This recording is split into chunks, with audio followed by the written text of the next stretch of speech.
అన్నా ఇంక మా భవిష్యత్ అంతా అయిపోయింది, మాకు ఉద్యోగాలు రాలేదు, ఏం చేయాలో అర్థం కాని పరిస్థితి మధ్యన ఉన్నాం, మా హృదయం అంతా కలవరం చేత నింపబడింది.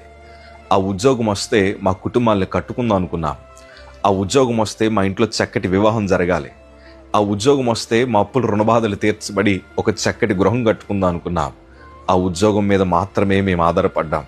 మా పిల్లల భవిష్యత్తు ఏమైపోద్ది, మా కుటుంబ భవిష్యత్తు ఏమైపోద్దని కలవరం చేత నింపబడిన మీ అందరితో ఈరోజు ప్రభు మాట్లాడుతూ ఉన్నారు. ఒక దైవజనుడిగా చెప్తున్నాను, నేను కూడా ఎన్నో క్లిష్టమైన పరిస్థితుల మధ్య నడవాల్సి వచ్చింది. నాకేమైపోయిందంటే అన్ని ద్వారాలు ముయ్యబడిన పరిస్థితులు కూడా నేను అనుభవించాను. కానీ విశ్వాసంగా చెప్తున్నాను, అన్ని ద్వారాలు ముయ్యబడినప్పుడే అసలైన ద్వారమైన దేవుని ద్వారం తెరవబడుతుంది. కొన్నిసార్లు మన జీవిత ప్రయాణంలో మనం అనుకున్నది జరగలేనప్పుడు మన హృదయము చాలా వేదన చేత కలవరం చేత నింపబడుతుంది. ఆ ద్వారం ముయ్యబడినంత మాత్రాన మన జీవితం అయిపోలేదయ్యా, దేవుడు ఎందుకు మూసాడో, ఏ ద్వారం తెరవబోతున్నాడని మనం ఎదురు చూడాలి, ప్రార్థించాలి. చింతపడద్దు.